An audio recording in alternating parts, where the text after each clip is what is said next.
Right, Sierra Leone decides 2023. The Opposition All People's Congress's National Delegate Convention is in its concluding stage now in Makeni, northern Sierra Leone. On Wednesday, High Court Judge of Sierra Leone Justice Anna Boni ordered an interim injunction stopping the APC party from holding this weekend's national convention, pending the hearing and determination of an application filed by a party member. Honorable Abdul Kagbo, the Secretary of the Interim Transitional Governance Committee set up by the High Court Judge Adrian Fisher, months ago signed a press release not countenancing the order and announced that they were going on with the convention as planned. Alfred Peter Conte, chairman of the ITGC, in charge of managing the affairs of the All People's Congress Party, agreed to uphold the injunction and went on to announce that the party's National Delegates Conference would not hold.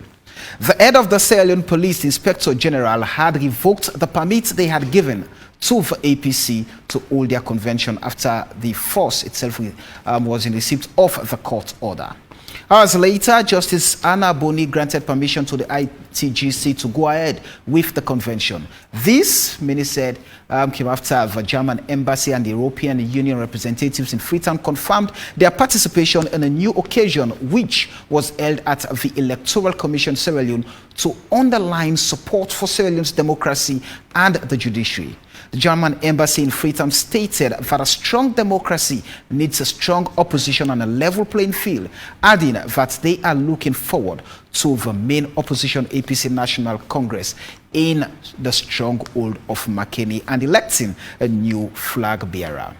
An infuriated Honorable Abdul Kagbo publicly criticized the ruling SLPP following several controversial court injunctions against the APC in recent times. Tonight, we are looking at the state of preparedness of the APC for the June 24th polls and the need to protect the nation's democracy through multi-partyism.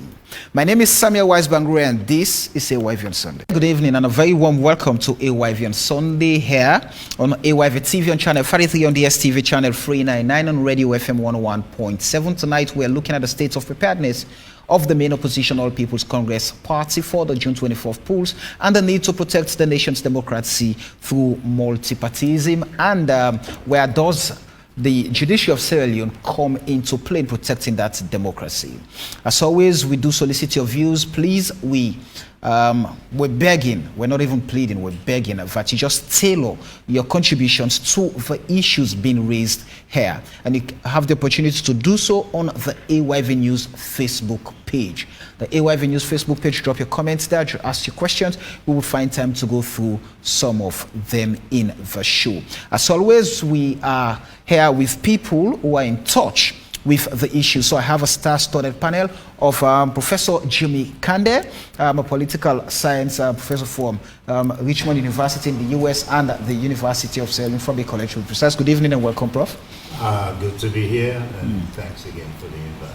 Right, I have the Director of Communications for Sierra Leone's Judiciary, Elkas Sano. Elkas, good evening. Welcome. Good evening. I'm happy to be here. Thank you. And I have the Executive Director for Legal Link, Lawyer Rashid Dubuya. Good evening and welcome to us. Thanks for inviting me. I'm grateful.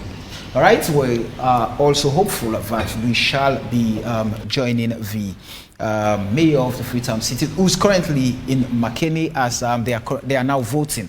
But just before we get our precursory remark from our panelists here, let's go to Makeni and join our man in field, Abbas Sise, to actually give us what is actually happening at the moment that we've seen on TV that members of the APC are now voting for national officers who would in turn go to elect the flag bearer of the party. Abbas, good evening and welcome to AYV on Sunday. Just give us a feel of what the atmosphere is like exactly and what is happening there in Makeni with the ongoing votes.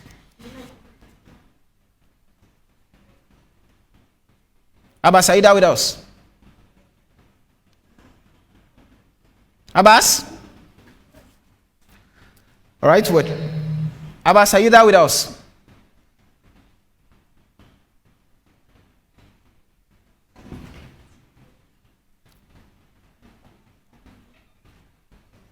All right, I think we're having some issues there. If we've gotten Abbas, please let us just have Abbas on the screen and give us updates there in Makeni, because members of the APC party, the delegates, are now voting for their national officers. Abbas, good evening and welcome to AYV on Sunday. Abbas, are you getting us? I think we're struggling to pull that smoothly there. But let's quickly come back to my panelists here with me in the studio when we are able to establish that link with Abbas to give us updates and tell us how the atmosphere is like in Makeni. Then we would definitely link Abbas Sise there. El Kassan, I'm going to start off with you for obvious reasons, just so we put things into perspective. We saw on Wednesday the APC or the ITGC was granted, the High Court ordered an interim injunction restraining the party and the ITGC from holding this National Delegates Convention. And the APC party issued a press release, well, the ITGC issued a press release signed by the Secretary, Honorable Abdul Kabo, saying they were not going to countenance convention because, to their knowledge, they were not a party to any law, suit or so. And then, a few minutes later, we also read another press release is signed by the ITGC chairman, Alfred Peter Conte, saying they would follow the order and the convention would not hold. And even the Sierra Leone police that gave clearance in terms of security revoked that clearance because they were in receipt of the court order. So how did we arrive at that? Because the argument of the APC was that the Honorable Justice Adrian Fisher gave permission that they should go ahead with the National Delegate Convention. In his absence, we saw an injunction granted by Justice Anaboni. Thank you so very much. Let me firstly state the position of the judiciary. Go ahead. The judiciary is an independent arm of government. And Section 120 talks about the establishment of the judiciary. You mean of the Constitution? Yes, of the Sierra Leone Constitution, Act number 6 of 1991. Right. That we are the only competent body with the required constitutional mandate to preside over cases of that nature. And that aside, we as an institution, because it's our constitutional mandate, we are duty bound to listen to any individual that approaches the court. So by that constitutional provision, because the judiciary is a creature of the Sierra Leone Constitution, what we do is always within the remit of the law. Now, having stated that, an application by way of an ex parte originating notice of motion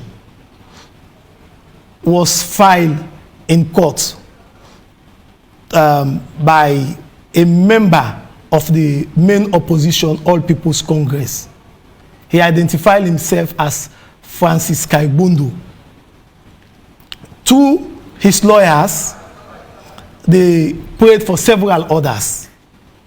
Among those orders were, firstly, that the judiciary or the court should nullify the lower level elections of the main opposition All People's Congress, the lower level elections that were conducted by the APC. Secondly, that 37 members or names of 37 people, including the IGTC, on the face of the application, those names on the face of their application should be invalidated. They ask for an interlocutory injunction preventing those persons from vying for any positions within the All People's Congress delegate conference that was scheduled for the 17, 18, and 19. They also said part of their prayers asking that their candidature should be invalidated. They also went further to ask for an interim injunction. So they made several, they asked for several orders. But the reasoning of the judge, in the reasoning of the judge decided to grant an injunction, injuncting the IGTC, only the IGTC, like you stated in your... But that was the committee. I am coming. Okay, I mean, without any intent to cut you short, we just need to establish what is currently happening in Makeni. And I think we've gotten a man back, Abbas Sise. Abbas, go ahead and tell us exactly what is happening there in Makeni with the ongoing convention of the All People's Congress Party.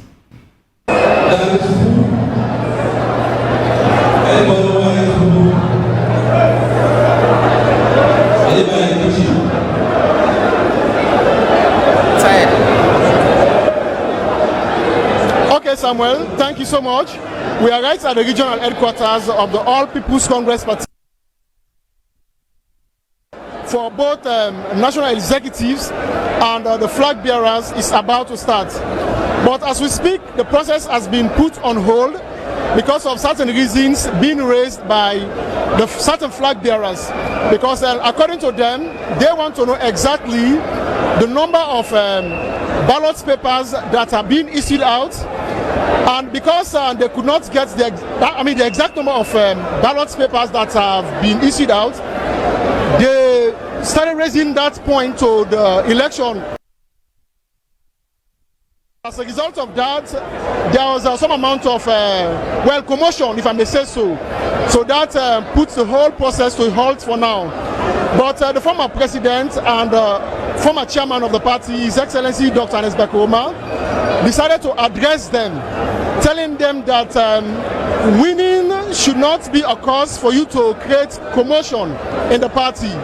As that for now, the party's activities comes first, and they should ensure that they go strictly by the court order, because from now to the 25th, they should ensure that they wrap up all their political activities at the party. So they went for a closed-door meeting to ensure that they iron out the concern being raised by the flag bearers. So they are still there in the closed-door meeting, and we haven't yet known what will be the outcome of that meeting. Because presently, 2 elections are about to be conducted. One of them is to vote for national executive members, and the other is to vote for the flag bearers. So they are doing it simultaneously, i.e. voting both for the flag bearers and voting for the national executive officials. So, but now, just as I told you earlier, the process has been put on hold because of the concern being raised by certain flag bearers who raised concern that they want to know the number of ballot papers that are issued out. Abbas, let me ask you this question. 2,000 ballot papers let me ask you this question, Abbas. And 1,800 delegates you are saying the voting process has been put on hold because some members vying for the party's flag bearership have raised concerns. Now, specifically, who are those members? Because already on social media, we've seen one of those vying for the organizing secretary position, Karamokaba, protesting, saying he was not going to sit by and allow the process to go on when on the ballot paper his face is not being printed, but other candidates' faces are on the ballot paper. And so if you're also saying these are allegations coming again from members who are vying for the flag bearership, then who are specifically these members who have raised these concerns, putting the voting on hold?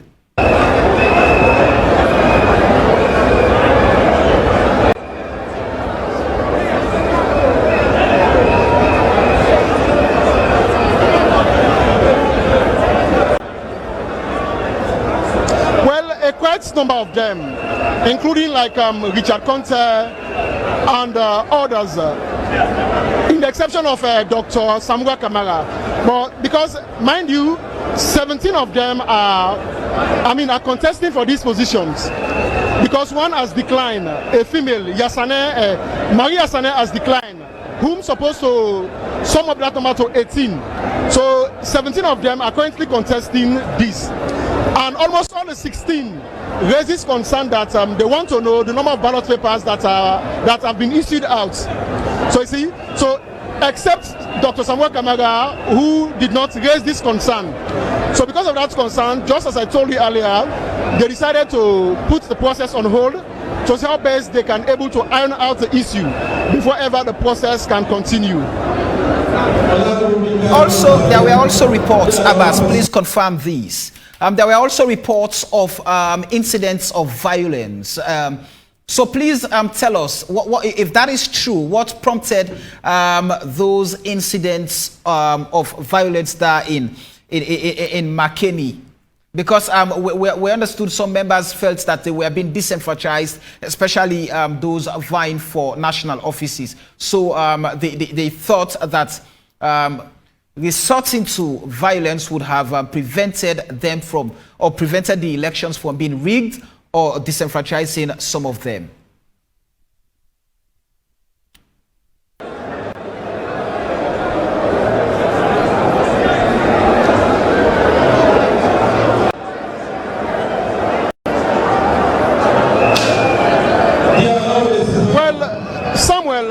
I cannot verify that information or this allegation because from morning to date we have been at the regional headquarters to really observe the process. So I cannot tell exactly where this incident took place because throughout the day we have been here to observe and give situational reports. Maybe it happens outside it happens outside the center where the election is ongoing.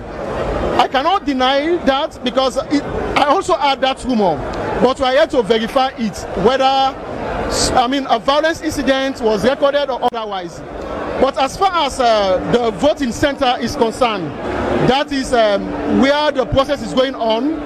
We haven't recorded any violent or riotous conduct because police are here to provide utmost security and they are on top of situation, if I may say so. So presently we cannot verify that, except maybe when we go out of this hall we can able to do some findings to really ascertain whether this allegation being made is true or otherwise. But for now we cannot give you an update of that. And continue to observe what is happening there. Let's go back. So if out of the 17 candidates vying for the flag bearership of the APC, 16 of them are raising concerns, raising objections to them wanting to see and count the ballot papers, and they've not been given that opportunity. And according to you, it's just Dr. Samuel Matthew Wilson Kamara who has not objected, who has not raised concerns because he is comfortable with the process.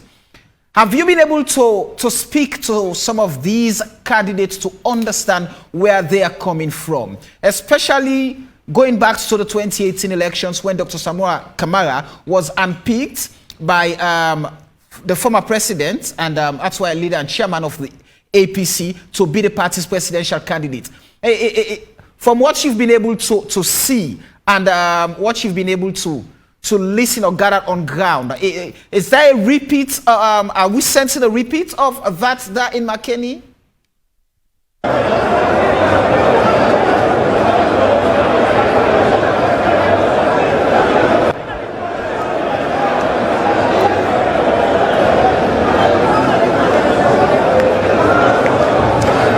This is exactly what some people, we have been saying, because we were having privileged conversation with some party members, and what most of them told us was that they are seeing more of a coronation than a convention, because we have seen situation wherein almost all the executive members in the north, northwest, western area, south and east declaring their support for Dr. Samuel Kamara. It happens during his declaration ceremony, and also yesterday when each of the executive members of the respective regions was asked to make a statement. Almost all of them made their declaration for Dr. Samuel Kamara, except for the chairperson of the southern region. That lady, a lady, I've just forgotten her name.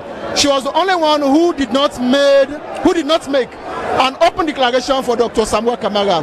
But all the other regional executive or all the other regional heads of the north, south, east, and west, they made their declaration openly for Dr. Samuel Kamara. So most people saw this as a coronation instead of being a convention. We'll let you continue to observe what is happening there, and intermittently we shall be bringing you on the show to give us real-time updates, and when the voting resumes, then we'll definitely have that update from you. Thank you very much, Abbas. In the studio, I have Professor Jimmy Kande, Elkas Sano, and Rashid Dumbuya Esquire. Elkas was making a submission on the decision of the High Court, but I have to take a pause. I'll come back to you shortly on that. Let me just hear from Jimmy Kande on what really we've been able to get from our reporter on ground. What is happening there in Makeni at the moment? Putting that into perspective, where does that put the APC at this crucial period as the party prepares for the June 24th elections? First of all, I think the APC has not provided the country with a strong opposition. To see this flurry of activity now is quite amazing when it's been pretty dormant. We've not been hearing much from the APC. They've been rolled over by the incumbent party. My view on the convention is that the deck is stacked against these other 16 candidates. There is no intra-party democracy in Sierra Leone to speak of. And it's not just about the APC, it's also about the SLPP, lacking that internal democracy. And what has emerged in the last couple of decades, perhaps less so in the first decade or so of independence, has been this drift toward the cult of personality, the personality cult. I mean, that's even with the KKK movement we talked about last time. They called the movement KKKY movement, and that threw me off immediately when you start naming. So you get back to the cult of personality, and that's what we have in the APC today. And my view is that there are maybe potential reformers in the APC, but for the APC to grow, EBK must go. I think he's holding that party back. He should take a page out of former President Kaba's book. When Kaba left office, he pretty much retired. He was not getting himself involved in SLPP politics. He allowed others to emerge. And I think there are potential leaders in both parties, but they are being stifled by this cult of personalities and people having to pay obeisance to these leaders. I ran into a lawyer who's an APC diehard supporter of EBK, and he deifies EBK. He says next to God is EBK. I'm like, get out of here. How can you say that? So that personality cult is weighing the APC down. This is just a charade. As the reporter said, it has the looks of a coronation and not a convention. And this is not the first time that an incumbent had tried to handpick his successor, right? Kaba tried it, it didn't work. He tried it the last time, it didn't work. And I'm doubtful it will work again, because I think the system, the party internally is so clogged up by very, very parochial interests that tend to downplay the interest of the country and foreground the interests that really are not beneficial to the country at all. In the quest to eradicate that sense of parochiality from the APC, I mean, you've talked about the individual supremacy in the parties in Sierra Leone. I'm looking at EBK. When in 2018, when EBK went to cast his votes at 7th Battalion, and asked him a question, and he made it very clear that he was going to to leave the space for the other guys. And of course, well, in 3 months, he actually said in 90 days he was going to leave the space for others to continue. This is a statement he also made yesterday when he addressed members of the party. In fact, what he told the delegates at the convention there, he said, in his own words, the reality is here, I must go. And of course, when he said he must go, he also said that he's going to concentrate in making peace in the APC. The party said he is going, but also making peace in Sierra Leone and giving peace to the world. But if what our reporter is saying there is anything to go by, we saw what happened in the 2018 elections when he had picked Dr. Samuel Kamara. And now it's no different from what is being seen already. Former government ministers have endorsed Dr. Samuel Kamara for the ticket. Current members of parliament have endorsed Dr. Samuel Kamara. And he just mentioned that even the regional bodies have gone to Makeni. They've openly endorsed Dr. Samuel Kamara. And even when, according to him, the electoral processes are not going on the way they're supposed to, as dictated by democracy, it took 16 candidates to raise concerns, but Dr. Samuel Kamara is okay. So are we saying that the democracy that many fought for, the NRM, the National Reformation Movement, now saying, oh, we have a democratic constitution of the APC, the 2022 constitution of the APC, are we saying that all of those is, I mean, it's just a facade? I won't go so far as to say it's just a facade, you know, it's kind of specious or whatever. But the fact of the matter is that the APC as presently constituted, and the same can be said of the SLPP, cannot birth democracy, cannot be custodians of our country's democracy, because internally they lack that democracy. What you have is an embedded patronage system, right? And you have these patronage networks alongside the party structures. And it's the patronage networks, even when you look at the state, it's the patronage networks that crowd out bureaucratic channels, that crowd out efficiencies and universal values. So those patronage networks are embedded in both parties and in state offices. State offices basically are inhabited by these patronage networks, and they undermine efficiencies. And the same thing that is happening at the state level is happening at the party level. And what the APC has to grapple with is its track record. You know, but we'll get to that later. I don't want to, you know, foreshadow that. But I have a few points to make about. Go ahead. Let me allow you. Let me allow you. Go ahead. Okay. Now the APC is presenting a case to the public, right? To be elected again, right, after being out of office for 4 years.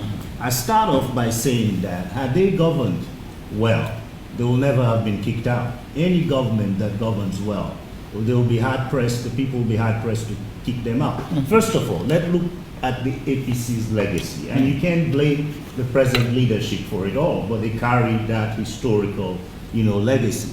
First of all, the armed insurrection in this country occurred under the APC.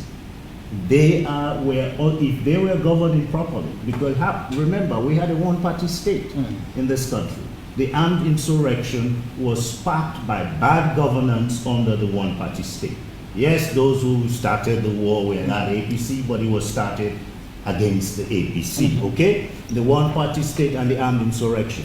The most widespread and popular demonstrations ever in this country against any government occurred under the APC. And I was an observer participant in that demonstration, which was called the No College, No School demonstration, that almost brought down the APC. And it was after that that they imposed the one-party state. Let's go down the list. One of the most anti-constitutional acts, because you can't have a democracy without constitutionalism, okay? Respect for the Constitution. One of the most anti-constitutional acts occurred under the APC. Right? And that was EBK's sacking of Sam Sumana, who I really don't hold any brief for, but I thought you don't have to be a lawyer to conclude that that was a flagrant violation of the Constitution. And you can go down the list. The APC has had the longest duration in power, And this is no case for the SLPP because they are just as decadent. You know, both are on reconstructed patronage outfits, okay?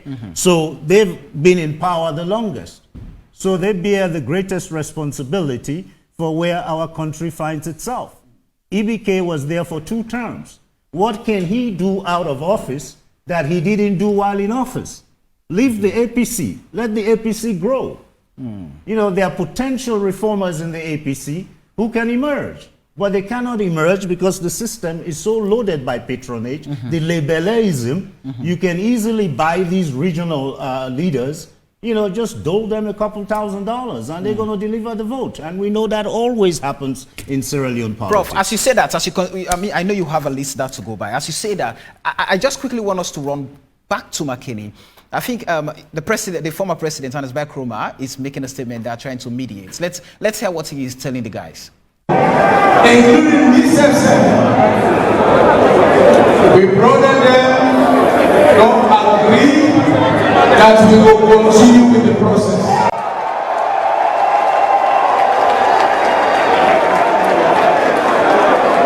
And I want for me to respect we self. Don't give back, talk to we self. Let we listen to we self.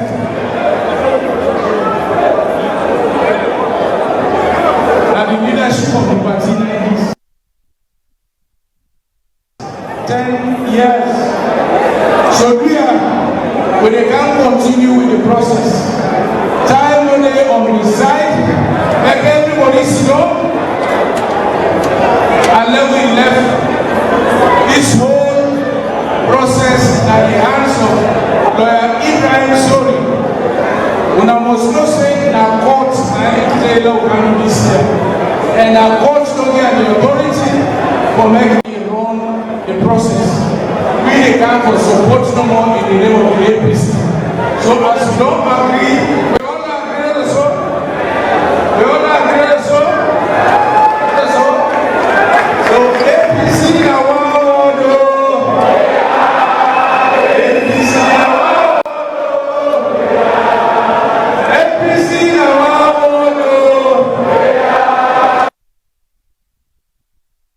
All right. Quite an interesting scene there in Makeni. So this speaks to how much grip Dr. Ernest Bakroma has over the APC. That, I mean, he's the only man who can actually take the microphone and the entire party listens. Every member listens to what he has to say and they follow his directives. So even at a point when many think that, oh, the APC is going, but when Ernest Bakroma comes forward, everything appears to be on the calm in the APC. And you were talking about this personality ideology of our political parties. Yes, the personality cult. And I think it speaks to that directly because both parties are guilty of that. MAGA commands the same kind of support in his party.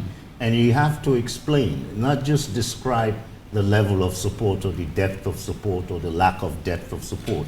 I think what is more important is what explains that support. And we touched on some of those issues in our last conversations, right?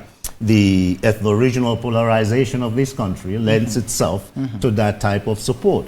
People can go to war because of their tribe or their ethnicity. They don't go to war because of their class, location or whatever, right? But for religion and ethnicity, you've had tribal wars, ethnic wars, and what have you. So it's an opiate of his constituents. They get fed with it, they get drunk by it, and they act on the basis of that. And their consciousness betrays their interest, you know, or rather their consciousness is misaligned with their interest. They think their consciousness is basically expressed in the way that they vote, but that is not really what happens. So I'm not surprised at all that EBK has such a hold over his party as much as MADA also has a hold over their party, because their support is affective. It is not interest-based. It's based on affect. And affect, anything goes, right? It's about sentiment. You know, it's about communal solidarities. And that is the narrative. That is how the issue should be framed to better understand why these personality calls emerge in these parties, and also because of the lack of strong institutions within parties and outside parties that can at least, temper, the rise of such individuals. Right. Let me quickly hear from Rashid Dumbuya. You've followed what we've been able to get so far from Makeni on ground. Our reporter has given us a brief overview of what has transpired, and people raising concerns there in Makeni, and to point out it took Ernest by Kuruma Doctor to come and calm the nerves. And they go back to the voting exercise to elect national officers and the flag bearer at the end of the day. Yes, thank you very much, Samuel and AYV. I'm grateful to be here. I am representing Legal Link. We've issued out press releases on these issues, and I'm happy you called me today again to talk on this vital issue that is happening in our country. Yes, well, AYV is saying it's making us to see everything happening there, and that is a big kudos to you people. So we get the facts as they unfold in real time. Well, this time around, let's be clear, what APC is doing is not something that is being done by their choice, per se. Remember, it's a whole court-guided process. And so, unlike perhaps what we had from him in 2018, I'm not sure he will cross the line. You see, even when he's ending, he says, we will go back to the process. Because a court has ordered an electoral process to guide this convention. It's not a selection process anymore. So it says it's handing over it again to Ibrahim Sori, who is the chairman for the TIMC, the Transitional Interim Election Management Committee, to now move the process. At the end of the day, it ought to be an election. Ballot box, people will have to cast and determine who will be the flag bearer. So it's quite different from what obtained in 2018, where he had to singularly decide who should be the flag bearer. And I'm sure he's conscious about that this time around. That's why you're seeing him enforcing again that we have to go by the process. Because no matter what is been done, if there is any flip, Justice Fisher might come back and hit hard. Because remember, what is taking them to that convention was a roadmap laid out by the judge. So, and the judge has made it very clear, has given a body to do the election for them and to determine the issues and get back to him when they conclude. So it's a strict process and a convention that is guided by a whole legal directive that came from a judge. So unlike what used to obtain, this one is different. And so far, I think from what we're seeing, is it different because it was ordered by the court, and or is it different with the practice? Because the practice appears to be the same.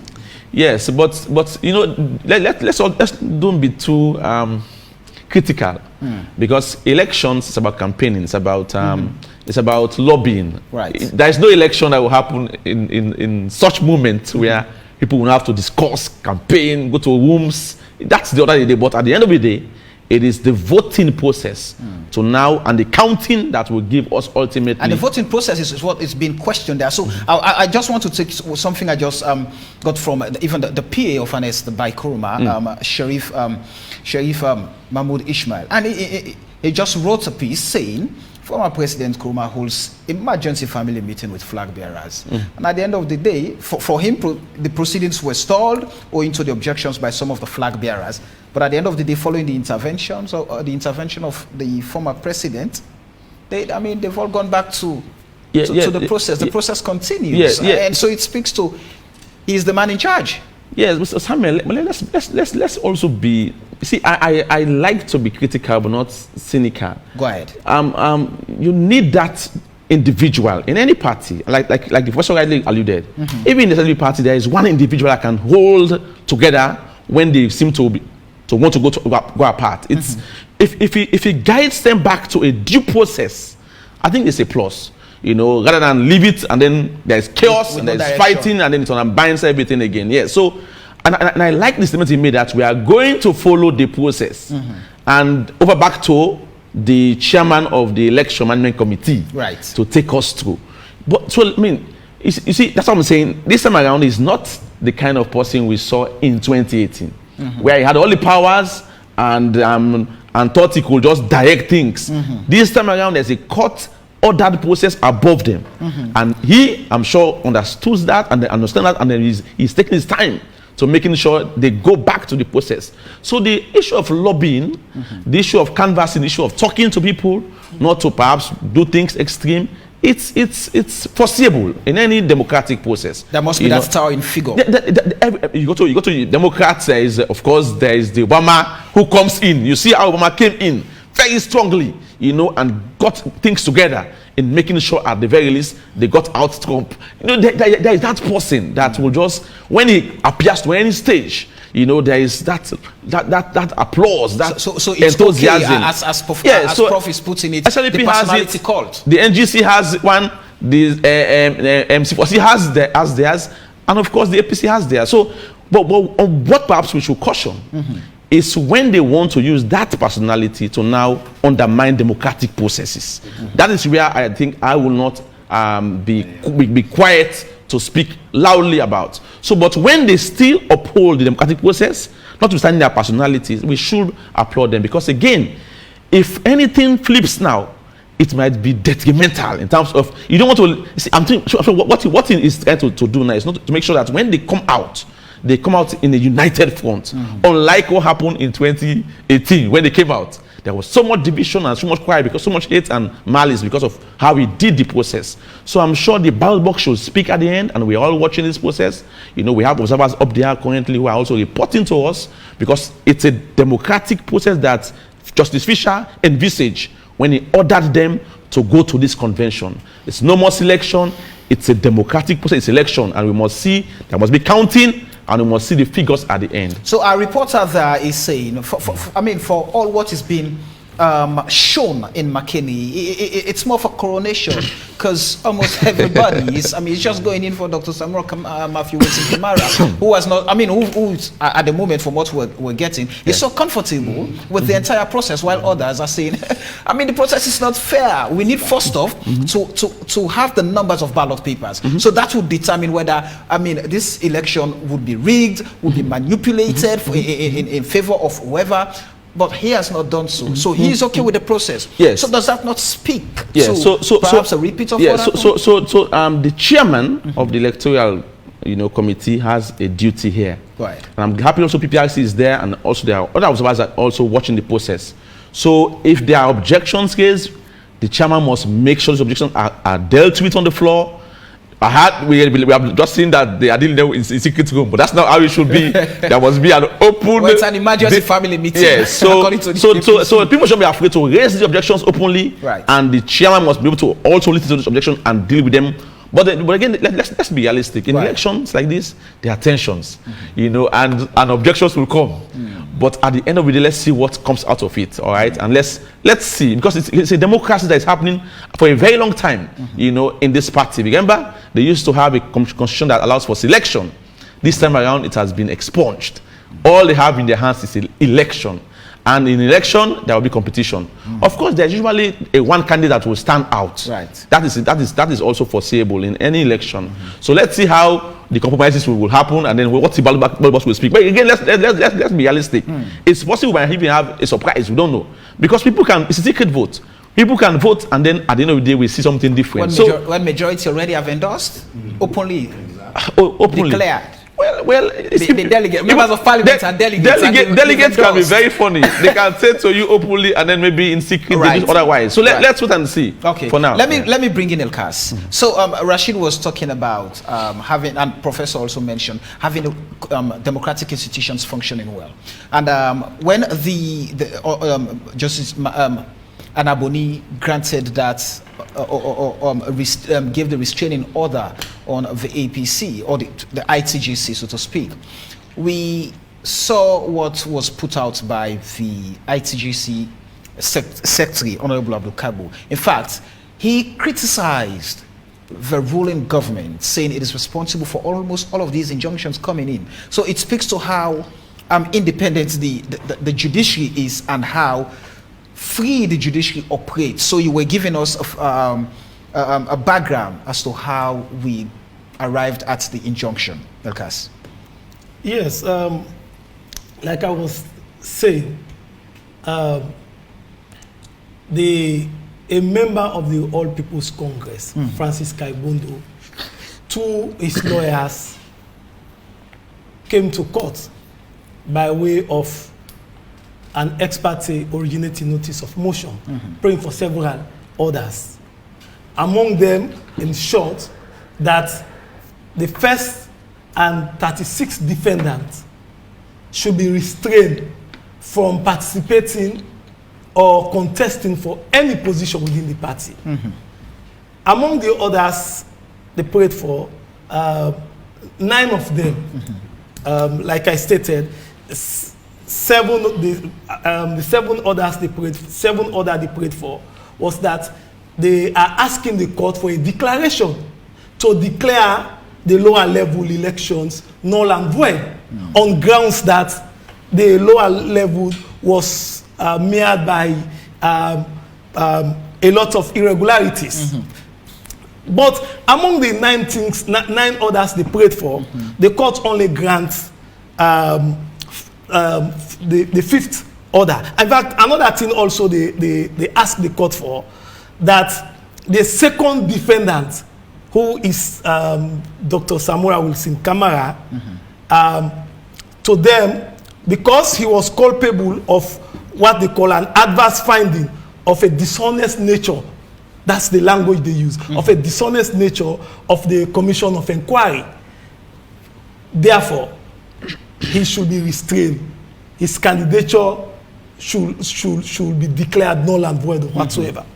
But the court, in the reasoning of the judge granted the 5th, which is by restraining the IGTC from holding the delegate conference that was scheduled for the 17, 18, and 19. The other day, and before the other day, the court in her orders also ordered that they should serve the other party, the defendants, all the defendants, 37 of them all.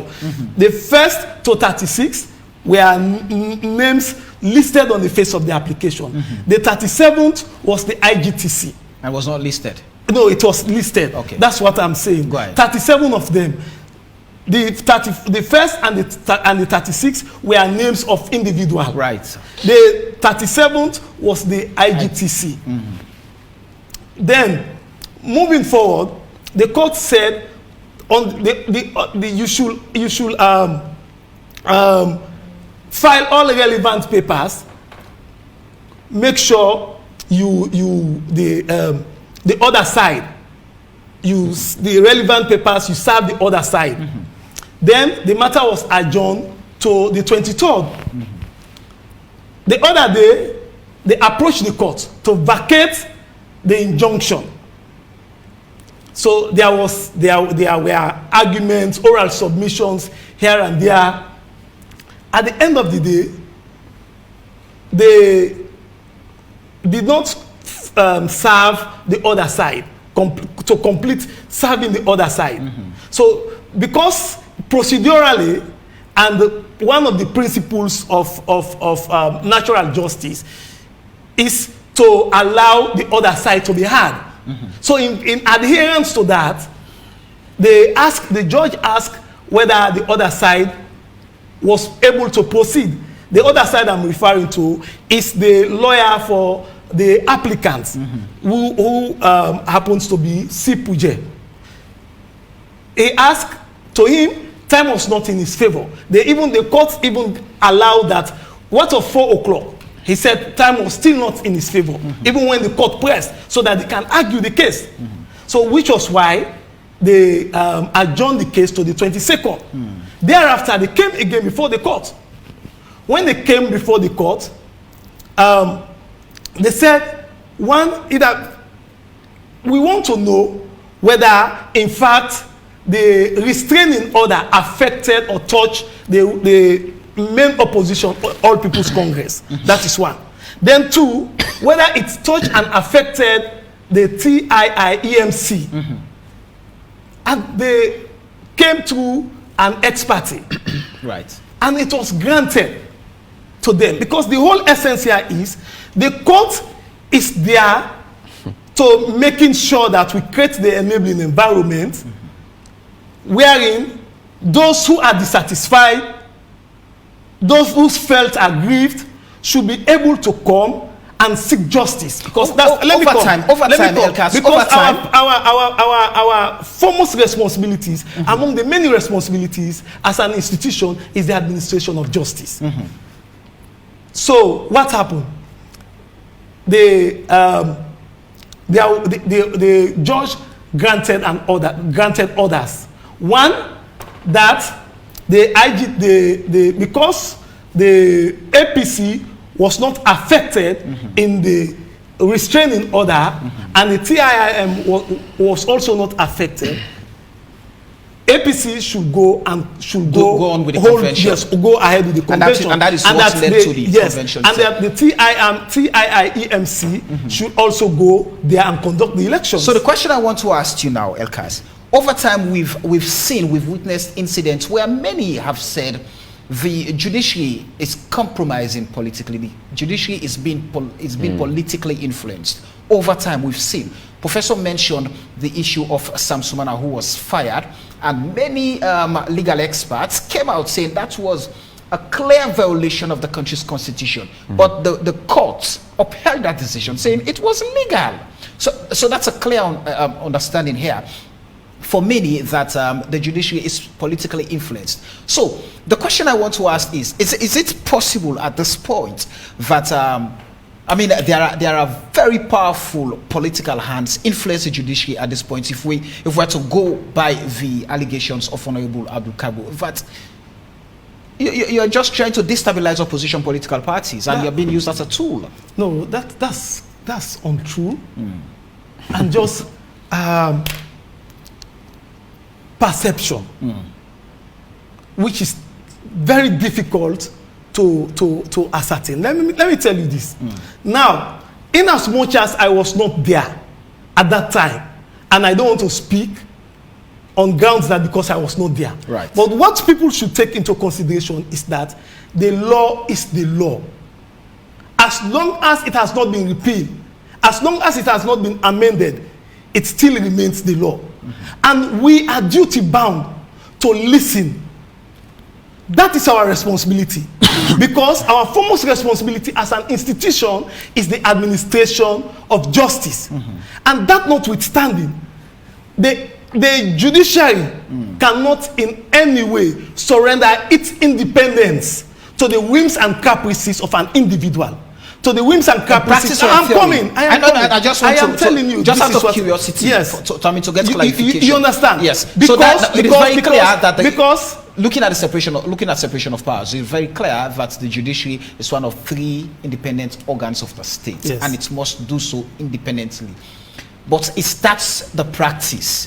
Because I'm sure you're not oblivious of the many allegations out there that that very organ, like the legislative, it's been influenced by the executive, calling the shots, I mean, from both ends. Okay, let me tell you this now. Let's put the argument this way.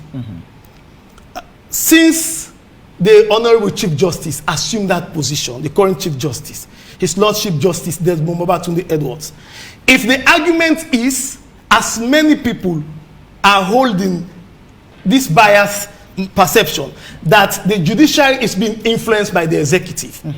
Now, from the time he assumed that position in 2018 December, the main opposition, All People's Congress, and other opposition parties, they have won more cases than the ruling government. The cases are there. Samura Kamara, a member of the ruling SLPP, brought a case against him on grounds that Samura Kamara is a Tusimula, that he was not even qualified. At the end of the day, he won that case. Dr. Kande Yomkela, the presidential candidate for the NGC, he won his case. I am coming. That notwithstanding, we saw what happened. Paulo Conte, he won his case. The 16 16 cases in the north, that petition cases against the ruling, the main opposition candidates. The SLPP, the ruling SLPP candidates in the north, 16 of them, they petition the main opposition, All People's Congress. At the end of the day, they lost those cases, 16. So if we are saying here that the judiciary, the independence of the judiciary, or the judiciary has surrendered its independence to the whims and caprices of the executive, there is nowhere it will have been possible for the ruling government to have lost those cases against the main opposition. Are you saying that these cases you are highlighting are a clear demonstration that you are not being, the judiciary is not being weaponized against the 16 cases opposition party? 16 cases brought against those cases were filed by those cases were filed by the petition cases were brought against the the ruling SLPP, and the ruling SLPP filed a petition against the main opposition candidates, 16 of them in the north. At the end of the day, they won those cases. You did not also mention the eviction of members of parliament here who were opposition members, and when the election law is very clear on how you should get a member of parliament. Let me tell you. Let me tell you this. Like I was saying, the law is the law until it is repealed or amended.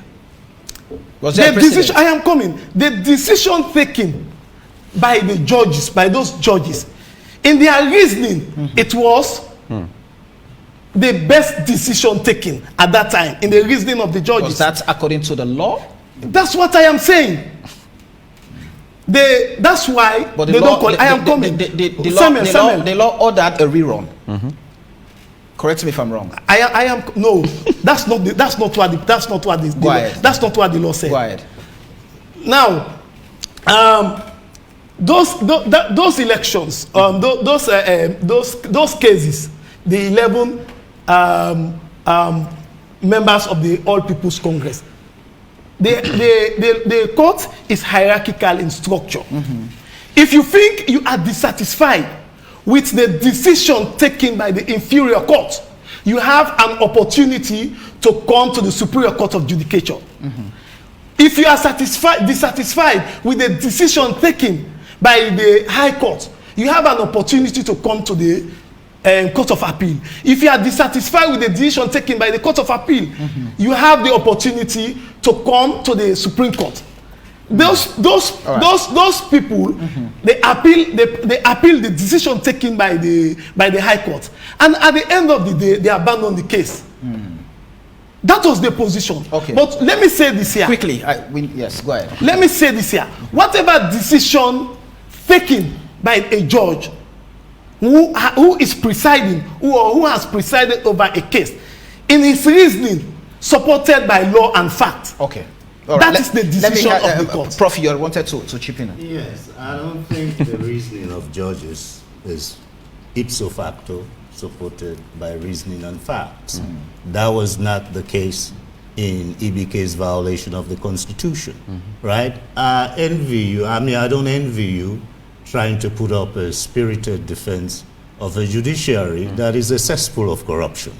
Okay? It's an appendage of the judiciary, just like the legislature, and just like the moderator has pointed out. We're all Sierra Leoneans. We cannot deceive ourselves. Let's stop deceiving ourselves that we have an institution that can provide us with redress. I know a lot of individuals who have land and other cases in the judiciary that still have not been ruled on. You know why? Unless they carry some brown envelope Their cases will not be heard. Their judgments will not be given. That okay? is fallacious. It is not. No, it's not. I'm not going to call. You are dwelling on can the past. I finish? You are dwelling on the past. Hey, You moderator, are just dwelling on the figment of Allow him. I will give you your time. Go ahead.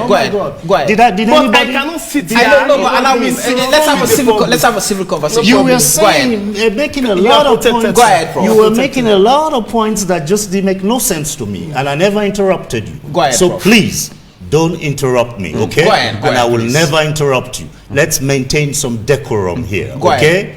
The judiciary, as I'm pointing out. Okay, let's look at our institutions here. The lawmakers, those are MPs. They're not going to make laws that are not in their interest, okay? That's just plain. Look at the anti-corruption. We don't need an anti-corruption commission if we had an effective judiciary. We don't need it.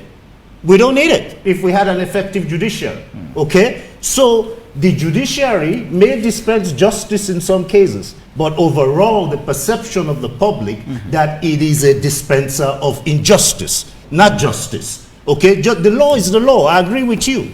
You can't go about trying to violate the law. No matter how bad the law, it is the law. But there are many bad laws here. And look at the political interference in the judiciary. Look at what happened with KKY, with his two-sim thing, right? So both parties are pretty much tit for tat in each other, you know, one up in each other, right? APC intervened, you know, in the judiciary to kneecap, KKY in his presidential, campaign. And the SLPP is also apparently doing the same thing to kneecap the opposition. What was going around, even under the APC, that some SLPP opposition leaders were, taking handouts from EBK. So that's the extent to which incumbents interfere in the internal affairs of opposition parties. But this notion that the judiciary is beyond reproach, this notion that the judiciary functions as an effective horizontal accountability mechanism is very bogus. And I cannot sit here and not respond to that. All my research on Sierra Leone, right, when you look at institutions in Sierra Leone, the bifurcated nature of institutions and politics in Sierra Leone, the judiciary is right at the center. They are the interpreters of the law. How they interpret the law is what we have to go by. If the interpretation is not based on, look at the constitutional violation, right? Even one of the APC legal luminaries, who was an architect of that one-party constitution later on in the 1990s, not the one-party constitution and so forth, Abdullahi Conte, he came out swinging against that constitutional violation. And we are supposed to believe this individual, that the individual is all, the judiciary is all good and working in the interest of, I wish that was the case.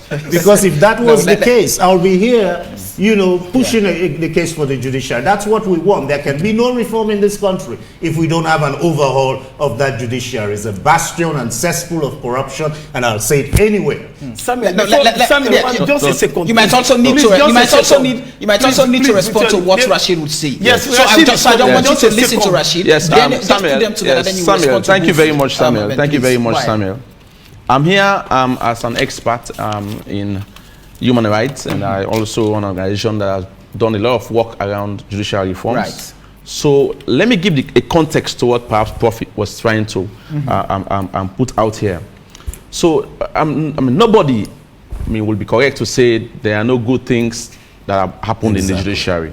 All right. Of course, there are some things that we can mention, and I'll state a couple of them here, so that at least we give context to the discussion. There's access to justice improvement. Nobody can dispute that. Today we have courts across the nation, which is good, and this government must be saluted for that drive. There are new courts that have been introduced. For example, we have a court on corruption, we have a court on sexual offenses, we have a court on employment issue, national issue.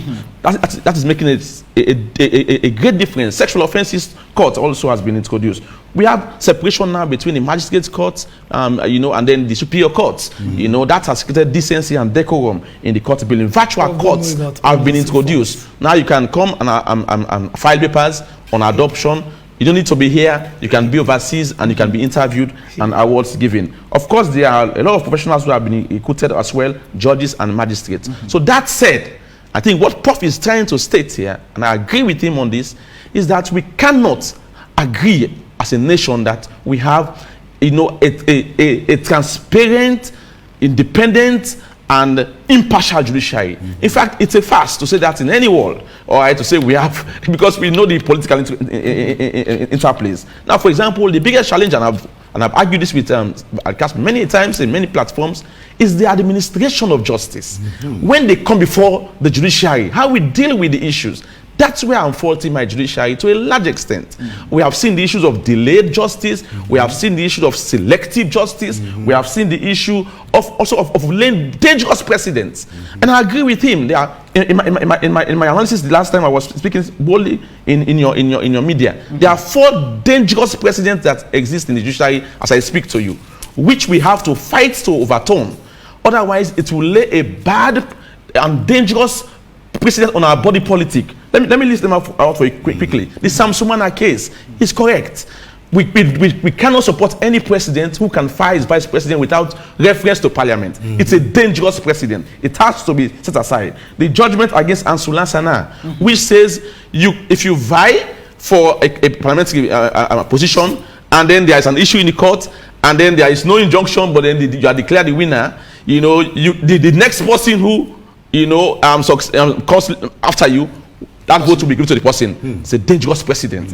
We have to do a rerun. Then there's also the precedent on the 10 APC parliamentarians that we are injuncted. You know, we cannot declare a whole parliamentary election void, and then we now give the people that came second the position. No. We have to call for a rerun. That's what the law says. The Supreme Court judgment recently on the PI. What basically that judgment is saying, it's like NEC can do anything ECSL and go away with it. They said they cannot do a bound limitation, and it was okay by the judges, and now they agreed that we can go to a PI system. When NEC fails to do its responsibility on the constitution, it's still okay. It's a dangerous precedent they have all laid. That's why I agree with him that we have to fight and come back to the judiciary, because it's the succor of hope. For example, now on this application that came before the judge, look at me, there was good sense in why the Supreme Court of America denied Trump access to the courts at the 11th hour when there was need for democracy to be withheld. You think that was not wise? The judge said, we are closing access on you. Because we know if we open it, we will destroy our democracy. There is a time when the courts will close access on exceptional cases that may have the proclivity to undermine state governance. That was the right time, and I'm happy the judge went back on his decision and reversed it, because the country was on the tense. The work class we are gathering, people we are disgruntled. We don't know where that can take us down the line. Unlike the lower courts, that will then go to the appeals court, to overturn its decision. Yes. The Supreme Court can only do so by itself. Yes. I mean, do you see a possibility of correcting those wrongs you've mentioned? There's a small window. So, for example, the good thing is the Supreme Court can depart from its precedents. Right. All right. So, but again, perhaps again, there should be an institution force that can take them. So, in other words, the difficulty is, we may have to have a president that will sack his vice president again, and then the case come before them, and then they depart. So that is the dangerous. So some case now is a precedent. So in other words, just our president Julius Malabio can get up today and sack his vice president, and trust me, he will win in court without respect to parliament, because that case law will now be the precedent to go after. Except if the judges at this time around depart from that dangerous precedent. So that is the window we have, opportunity. But then, do we need to get to that point where we are locked in? You see now, 4 key judgments. So tomorrow, if power change hands, they can injunct 50 parliamentarians, come to court, and the court will say that we'll get you out, and then we replace all of you by a secondary pool again. Is that how we want to be running our democracy? So because APC can do that. I know they are very disgruntled, they can do that. So that's why we are saying, let's reverse all of these things again and go back to square one. We should not be allowing people to come and do and destroy our body politic. The judiciary should be the beacon of hope. We should not allow politics to interfere there. I'm a part of the judiciary. I'm a legal person. I cry when I see this precedent, Samuel. It pains me so much, because I know down the line there might be reference tomorrow, and then create problem in our Quickly, system. let me ask you this question before I bring in Elkas to respond to some of these things. What role does the judiciary play in protecting multi-party democracy? Awesome, awesome, and this is exactly what we have just seen. And I thank the learned judge, you know, Justice Anna Boni. It took her it was a brave heart decision to say, you know what, I will allow this to happen. Because let me tell you what the danger about staying this party to be injuncted. It will have definitely undermined the multi-party democracy in our country. We don't want to see, from 1991, our country choose democracy over autocratic form of government. So it was wrong for this president to go to the ballot box alone. It was not correct. We have to have choice of candidacy so that people can now choose among them. That's the democracy. So it is good now that they are going to have a candidate, and then let both of them face because we now know that NGC is almost dead. CPC is almost dead. So we are now having all APC and SLP going. At the very least, we can manage that. All right, because it shows that at the very least there are choices to make. But we cannot go at this stage with one person to the polls. It will undermine our body politic, our multi-party democracy. So that's why we should be grateful for the reversal to allow at the very least this opposition party have a candidate. And you can see the stance of the international community. That's a warning to all out there that the international community is determined to help Sierra Leone continue to maintain hard democracy and multipartyism characteristics. Okay. So any person who wants to stand in the way, I'm sure will be hard hit by the international community. Let me bring in Elkas, but just before Elkas, you start responding to some of the submissions from both Professor and Lawyer Rashid. So those of you following us, please continue. Already we've gotten hundreds of messages, and I would start apologizing even before taking those messages. That time is never our best friend, so we would not be able to go through all of them. But also, just as a way of giving you updates, voting continues. The voting resumes there in Makeni, where members of the Oppositional People's Congress Party are now voting for their national officers and the person they feel that they can give the flag bearer ticket to for the presidential election come June 24th. As you can see there, when we have any new update after perhaps voting ends, we'll then definitely bring that to you. Elkas, let me hear from you and the role of the judiciary. Yes, it is very critical and crucial, especially at this point when it should be the beacon of hope. If you're now seen as that body that cannot uphold this country's democratic tenets, then it appears the judiciary might just plunge this nation into chaos. Samuel, it's good that conversation of this nature are coming up, and fortunately for Professor here, I'm happy that he's part of this conversation. Then sadly again, Professor is still, he has clogged his mind in the dark days of Sierra Leone because he left here for greener pasture. So all the reforms that has taken place, he's not aware. He's still ill-informed about what has happened. Quickly, let me state this. When we took over, the status of the judiciary then is what the professor is still trumpeting. The status of the judiciary then, at that time, when we took over... Rashid did not... No, Rashid, who is here, who practices, who goes to the court every now and then, who advocates for law, has not departed from what Professor has submitted. No, he was able to bring to some of the reforms which Professor he is not knowledgeable of them. Let me also help to educate those who are listening. Now, when the Honorable Chief Justice took over the judiciary in 2018 December precisely, right, the status of the judiciary by them is nothing to write home about. A judiciary, an independent arm of government, there was only one university graduate at the Judiciary of Sierra Leone. Now, even the administrative governance of the judiciary was nothing to write home about. When we came, access to justice was so problematic. The judiciary was bashed, was criticized either for the right or the wrong reason. Now, what happened? When we came, the Honorable Chief Justice, His Lordship Justice Desmond Babatunde Edwards, who has the right moral rectitude to able to take the judiciary from that gloomy days, from where the judiciary was stuck. Today, the judiciary, amidst those challenges, has been recognized not only by Sierra Leoneans, but the world at large, to an extent that people are celebrating in just short time the many reforms that has taken place in the judiciary. Now, from one university graduate, we have over 50 university graduates now at the judiciary of Sierra Leone.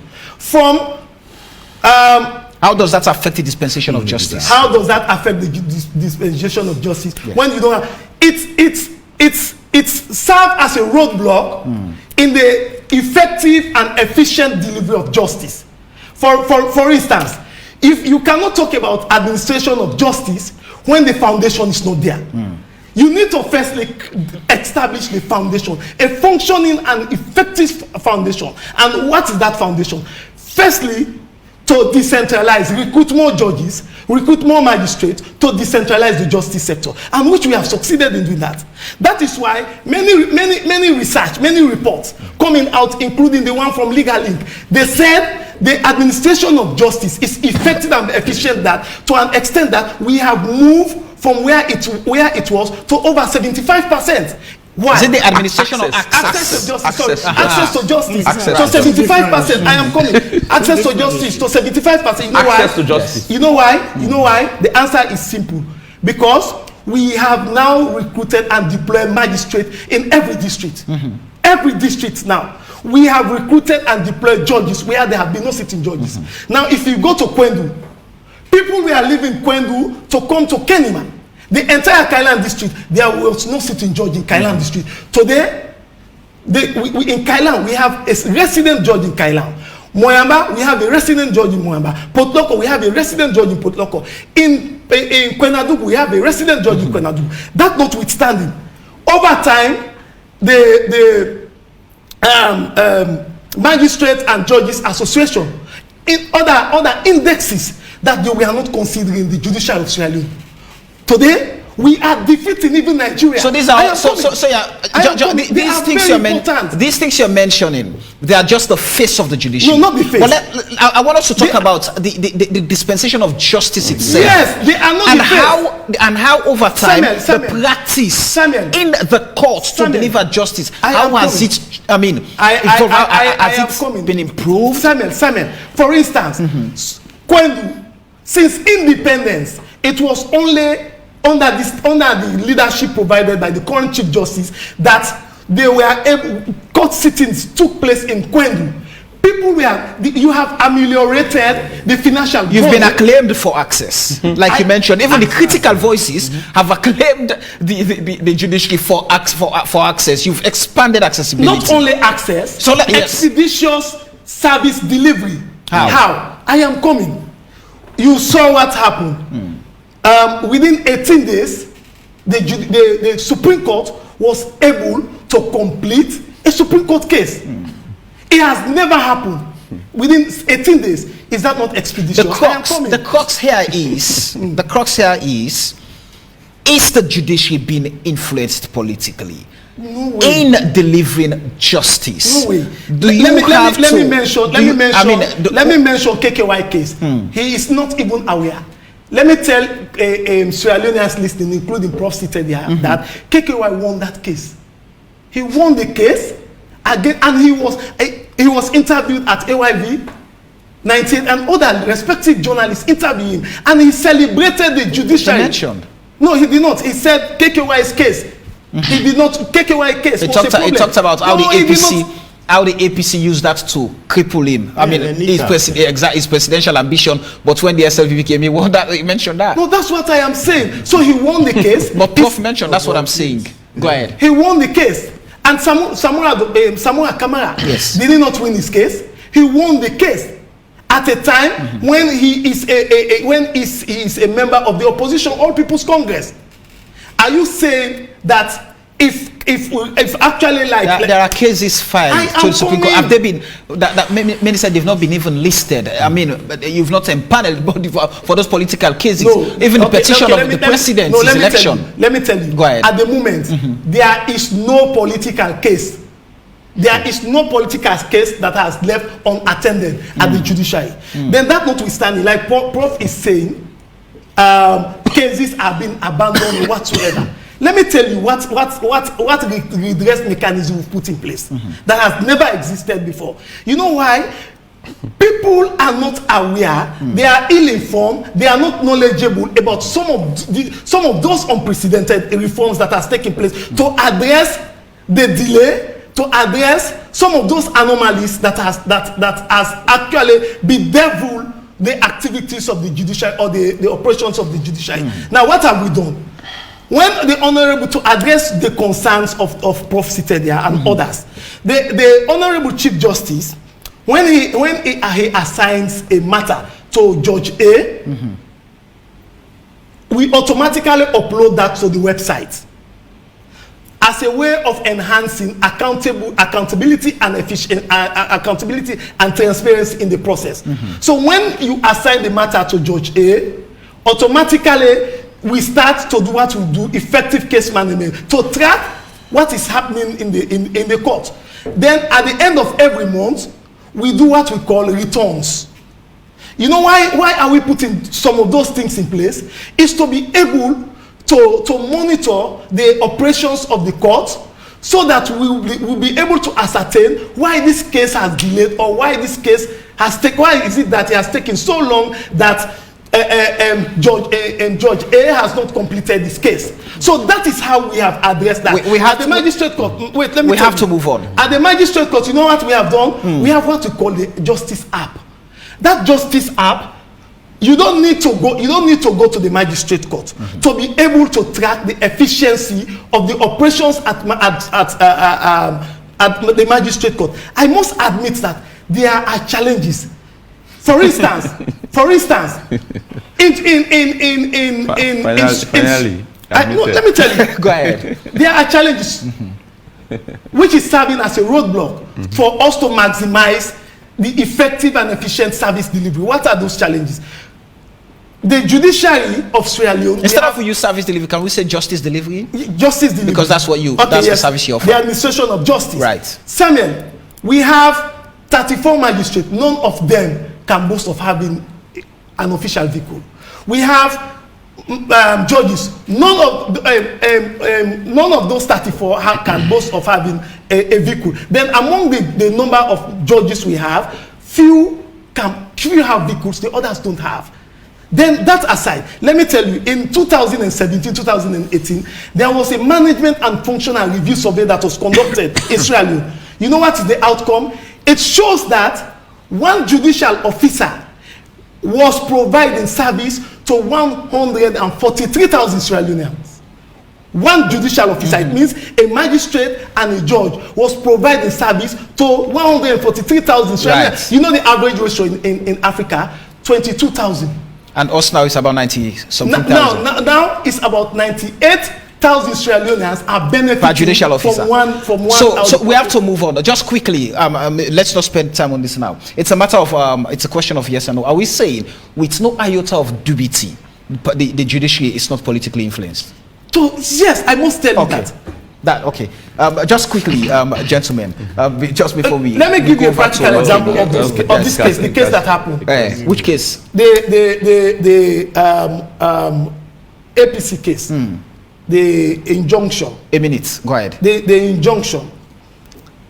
An aggrieved member of the All People's Congress went to court, praying for several others, and one among those others was granted. Now, another group the defendant went to the court again, asking the court, one, to allow the APC to go and hold the convention. Allow the IEMC to go and conduct the elections. At the end of the day, because the judge when you talk about independence of the judiciary, it means institutional independence. It means the independence of the judge. Do you have operational independence? Do you have yes. operational independence? To a very large extent, we have operational independence. But it means Mark, also that they are compromised. Let me tell you, there is nowhere in the world you have an absolute independence. Operational independence, that's what I'm asking. Because the reason why the central government is financing the judiciary. So he'll cut the piper. Always, no, let's listen. There or is who always pays the piper? No, that's not. Is that what you're saying? There is you just always cited that because the judicial the central government gives the money. It means we are working. There is fusion of operations. We operate. If you're paying the piper, you call the two. Upon that, you appoint judges. Right. Yes, let's everywhere in the world. Let's move on. Let's quickly hear from Prof. And then I'll listen from Rashid, and then we'll take some messages quickly. How do we move? This is the first time I'm hearing anybody tell me that I'm ill-informed about politics in my country. I've been studying politics in my country since I was at Frobe College. Right, most of my scholarly publications are on Sierra Leone, my friend. Right, you can be an apologist. Okay, don't answer me. I'm not addressing you. Right, I did not interrupt when you were talking. We need some decorum. No, we need some decorum here. Okay, so if you are apologist for a decadent judiciary, that's your choice. Right, but I can tell you that the perception that the judiciary, they may be making some progress at the margins, as the other panelists has pointed out, and as you yourself have tried to emphasize, that the access is improving. But you need to decouple that from the administration of justice. And that is what is most important. You can appoint 1,000 magistrates, and they all take in brown envelopes. What difference does that make? So it is the administration. Yes, access may be improving, okay? And I know about that. I don't need a lecture from you about that. I know access is improving, but the focus has to be the administration of justice. Reforms are on paper. Right? There was a lot of hot air around here about judicial sector reform, security sector reform. Look at the police today. The major law enforcers in the country.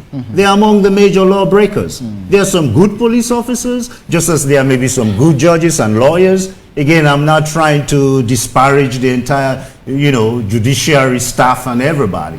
And you should not, an individual cannot take it upon themselves as, having to defend, an institution that is widely perceived by Sierra Leoneans as not really delivering justice. So again, the notion that I'm ill-informed, I'll just leave it at that, because I know what I'm talking about. I've done a lot of work on governance in Sierra Leone, and you cannot begin to talk about governance if you don't talk about constitutionalism, independent judiciary, and the absence of reserved domains. That is what you call sacred cows, and we still have them here, okay? That's about all I have to say. Quickly. Yeah, so again, well, I understand, perhaps don't know about this. Elkas is a worker in the judiciary and is a spokesperson, legal commission officer. So it's paid for what by the way. Exactly. It's paid for the job he's doing. So I can understand.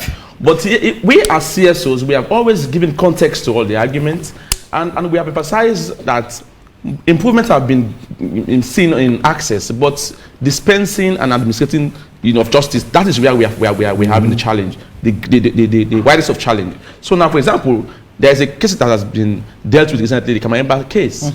So to me, we all applaud, the drive of this government and the judiciary in pursuing, participants of sexual, violence, sexual offenses against our women and girls in Sierra Leone. But then, as we do so, we have to do so in the context of due process and the rule of law. So, for example, this case highlights a lot of deficiency in that regard, protecting the theatrical rights of accused persons. So let me tell you some of the things that happened in this trial. I learned that he has been convicted already, but that is his lawyers to work to do to appeal if at all they are enthused. For example, we noted that his theatrical rights were violated. He was denied bail for 14 months, all right, for a bailable offense. He was granted bail later, but the bail was never approved or varied. Then, even when he was sick, he could not get proper medical attention. Then, of course, also, to some extent, also his defense team, in a way, abandoned him. And of course, we also noted also that his defense, in fact, case was closed prior to him closing it.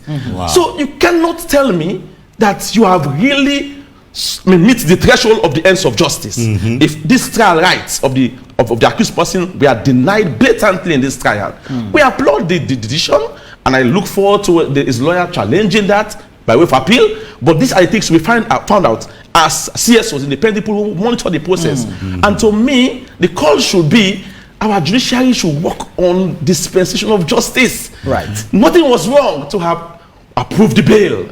And then we wait for this day. You know, that would have in a way mitigated perhaps the politicization in court of this case, of this matter. Right. Because remember, he was also a flag bearer, okay, in a way aspirant for his party. So now people can live with that and say, well, the entire trial perhaps was in a way to silence him and not necessarily or persecute him and not necessarily prosecute him as we all may wanted to. So these are some of the few examples. The judiciary is doing well in access. Allow me to run through some messages, please, gentlemen. Let me run through some messages. Here is a very senior lawyer.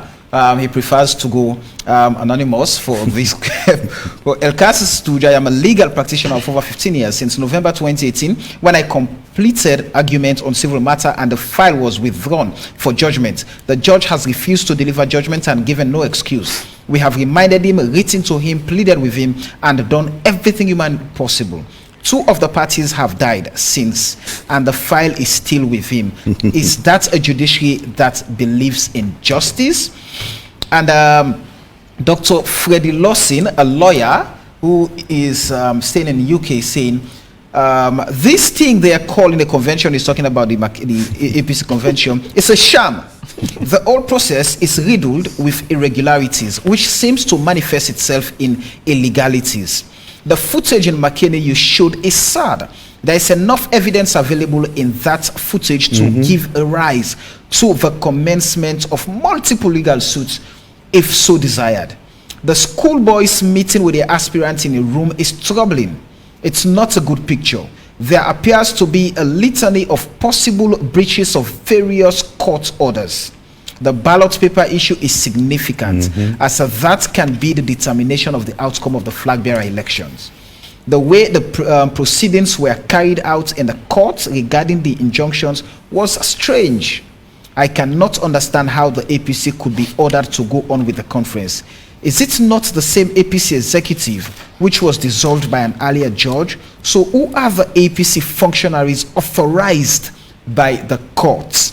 There is a problem with the second set of orders. There is a consistency issue. A lot needs to be desired. Interesting. We have hundreds of messages. Let me see, run through a few of them. Guys, you would have to forgive me. I would skip those that are more political, that do not speak to the issues being raised here tonight. Leadership development and administration talk. From which standing was this guy talking? Informed or flip tips? Okay. The man, no.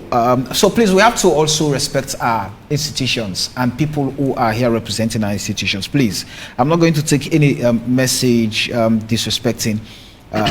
It's El Castok, okay, I will skip that. And the judges are being paid with allowances, but they are waiting for government to buy them vehicles. What a shame. Kai is saying that.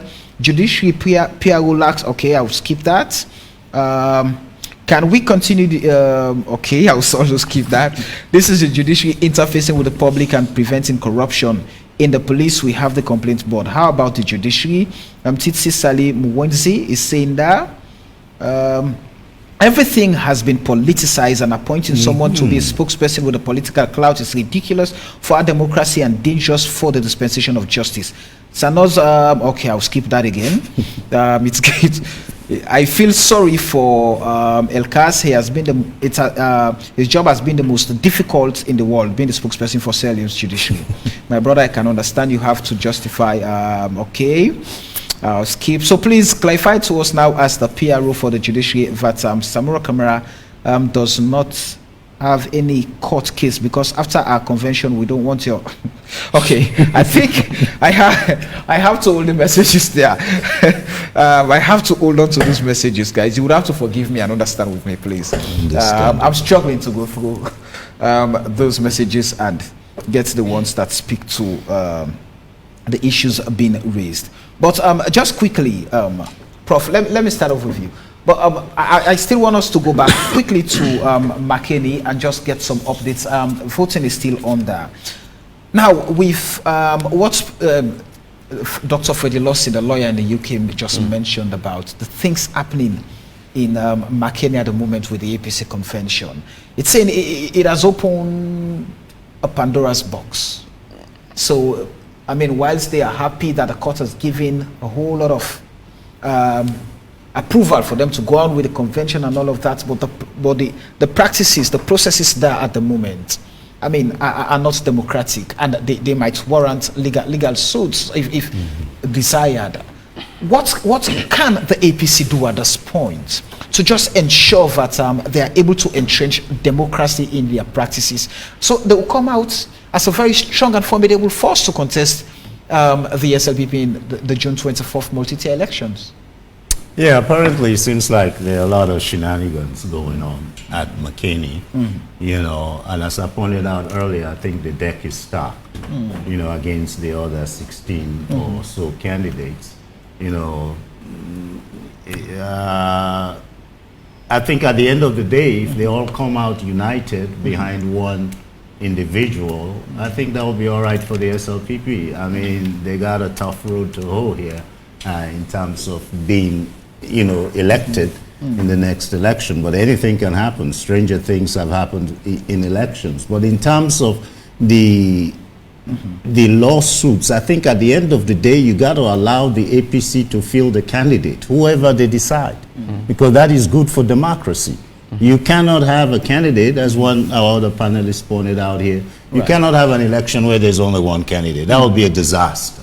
You know, elections are supposed to be cleaner each time you hold them, and that's not been happening here. Our last cleanest election was the 2002 elections in which Kaba won a landslide. The elections, quality of elections have been kind of, you know, on the downslide ever since. You know, not that they've not been competitive, but in terms of all the irregularities and, you know, and so forth. So I think at the end of the day, the judiciary should not be too interventionist in these parties as much as it wants to create a level field. Because I think you asked earlier, what role can the judiciary play in ensuring free and fair elections? It's not just about interpreting the laws, it's also about providing redress, you know, for those who may feel aggrieved, you know, by the process. So at the end of the day, the most important thing, whatever comes out, whatever shenanigans goes on at the Makeni convention, at the end of the day, I think whoever they come out with as the flag bearer should be allowed to contest the election, because not having an APC contestant will be worse than having one. You know, I think it would be good for the country to have both parties duke it out again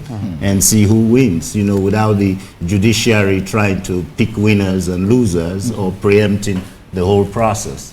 All right, Elkas, so Dr. Freddie Lawson mentioned, so that takes me back to the second orders that were given, and the first order reads that this honorable court grants leave to the All People's Congress Party to hold its national delegates conference on the 18th, 19th and 20th February 2023 at Makeni. So Dr. Fredson is saying, I mean, do we have, I mean, an authorized body at this moment called the APC? How did the APC find itself here when the court has dissolved the APC executives, for example? So, and the court gives the power to the ITGC to run the affairs. So there is still APC. Go ahead. APC is an institution, and political party by their function are there to shape the political will of the people. I think the question is, yes. let me just rephrase. The question is, who takes responsibility on behalf of the APC at this point when the party does not have executive members? Because those managing the affairs now are members of the Interim Transitional Governance Committee, and the ITGC is also a party to this. Yes, the thing is simple here. Let me give you a practical example. It is like AYV. AYV as an institution can be sued, and AYV also have the right to sue people. Right. To you understand? Then let's say Gino Navo is there as the CEO. Then an injunction has been granted against Gino Navo, restraining him from coming to AYV. Then AYV, okay, let's say Samuel Wise, you come to the court, to the very court, say, I am a reporter, or I am the station manager for AYV. Am I also restrained from coming to AYV? The question is no. You've not been restrained. The court restrained Gino Navo from coming to AYV. Similarly, what is before the court is what the court will act on. What was before the court was that the court injuncted the IGTC. IGTC as a component that can sue and also can sue and also be sued. Then we have the TIIEMC. Now, they have restrained the IGTC from holding, mark you, from holding the convention. From holding the convention only. That was the restraining order. Then the court ordered that APC as an institution can go and hold the election, can go ahead with the elections. TIIEMC can go there and conduct the elections. So that's the reason why I brought that analysis is for simple explanation for people to understand now. What is before the court is what the court acts on. The issues here are different. The issues before the court and the one before Justice Anaboni and the one before Justice Adrian Fisher, the issues are different. And the parties are also different. Mark you, in Justice Fisher's judgment, they went and prayed that the existing executive at that time, their tenure has expired. And therefore, they asked the court to dissolve that particular existing executive. All right. So you see, the issues are different, the parties are different. And what people should understand is this. If you have any difficulty, come to the court for clarification. All right. And then the court will clarify whether or further interpret the very judgment that has been ordered. How should the APC lay the tracks for democracy? I mean, for internal party democracy, and eventually taking that to the national level. Do you again see? Perhaps that's another question I would love Professor to respond to just after you have a bite. Do you see the APC coming as a strong force? Already we saw the firing of Sam Sumana, well, his expulsion from the APC, and later fired as vice president, left, came back, formed the C4C, contested the 2018 elections as presidential candidate, returned to the APC, asked for him to be accepted. The APC party accepted, but said, oh, well, we have to. This approval has to be given at a National Advisory Council meeting, or at the National Delegate Convention. And now they came out again, the ITGC and all of that, saying, Sam Sumana is not qualified to vie for any elective position in the APC because of the 2022 constitution of the party. Where does that leave the APC and the aspirations of Sam Sumana? Yes, so remember also, to give a context to this, it was one of the orders also of Justice Adrian Fisher. Right. That they should deal with to resolve all membership issues. So that is something they have to live with and deal with even before they end that process. And I don't know the extent to which they are having compromise on that. and what some Sumana's stake will be, after the convention. But let's be clear. What is happening there is a court-ordered process, and the duty is placed on the chairman of the TIMC. I'm sorry. Yes. So deal with this issue properly. So he has a big task in his hand, and he must ensure that he delivers tonight and make sure democracy stands tall in that party and its convention, because they might come back and give a report for final closure by the judge. Right. But then what I find trifling in this whole injunction and two judges scenario is the fact that we are still confused as to because we didn't see any order of vacating any other, either of the judges vacating their orders. So we are left with, what are we saying? It's two high court judges dealing with this almost all the same issues, because one has said you go and do the convention, the other one is saying don't go.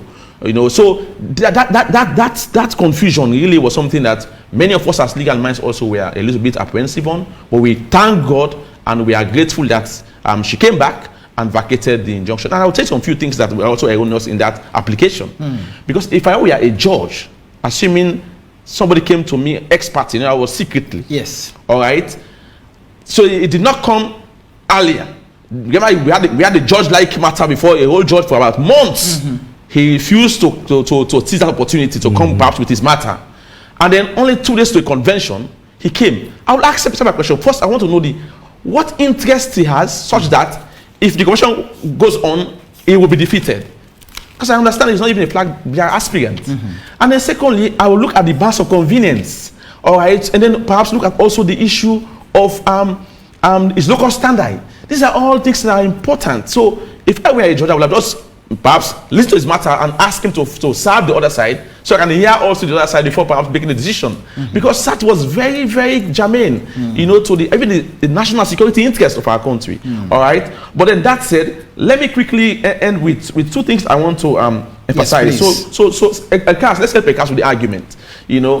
Our judiciary also partly also is undermined in terms of independence, because there are structural problems that are above its making. For example, the Constitution says that the president appoints the chief justice and the judges. So it's not necessarily also largely something that has to do with their making. The Constitution also enables the interference to fester by default. Yes. So what do we need to do? The Kenya experience, South Africa experience. We can overhaul our Constitution to have merit placed above politics in their appointment. We have a body that now recruits them, so they apply to the body. They come to the bench by competence. So the president may have an involvement, but perhaps at the latter end to just confirm them, and Parliament now approves them. So that's happening in Kenya and in South Africa. So when they come, they are emboldened to stand up against the dictates of the president. So again, that's something we have to look at. But then lastly, on my part, this is also a debacle we have to say, and I'm sure we're going to see this problem thereafter. Now the judiciary again is being caught up between a rock and a hard place.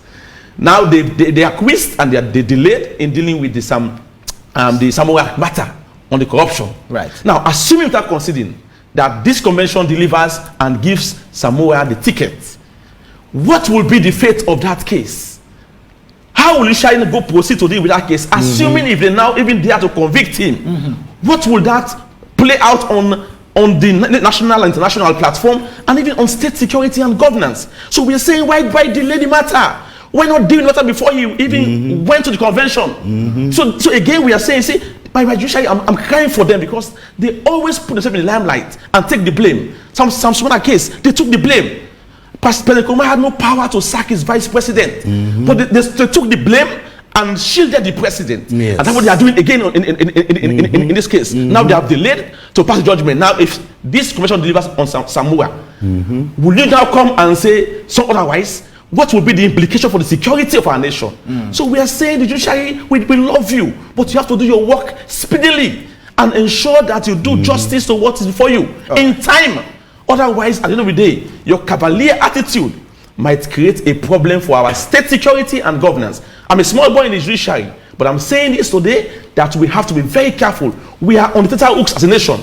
People are on the edge, and any mistake might create problem that might undermine our peace and security. And that is something we have to watch carefully as we go to the elections come June 2020. Finally, let me hear your take on that, and especially on the question I asked about the Samsumana saga, the Samsumana factor, and what track should be laid for the APC to come out as a formidable force? The Samsumana or Samura? The Samsumana saga was... Samsumana is a spent force.